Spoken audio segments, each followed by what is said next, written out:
चे प्रमुख म्हणजेच एनआयएचे चीफ सदानंद दाते यांची महाराष्ट्राचे पोलीस महासंचालक म्हणून नियुक्ती होण्याची शक्यता वर्तवण्यात येते।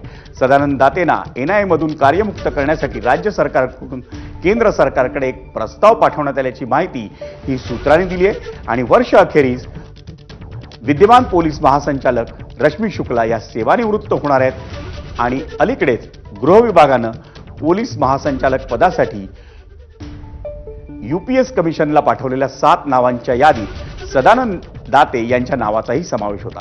त्यामुळे सदानंद दाते यांची राज्याच्या पोलीस महासंचालकपदी नियुक्त होण्याची शक्यता ही वर्तवण्यात येते।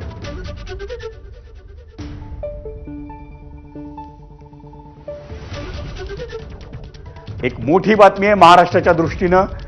विद्यमान पोलीस महासंचालक रश्मी शुक्ला या 31 डिसेंबरला सेवानिवृत्त होणार आहेत आणि त्या जागी आत्ताचे जे एनआयए चीफ म्हणजे राष्ट्रीय तपास यंत्रणेचे प्रमुख आहेत सदानंद दाते त्यांची राज्याच्या पोलीस महासंचालकपदी नियुक्ती होण्याची शक्यता आहे।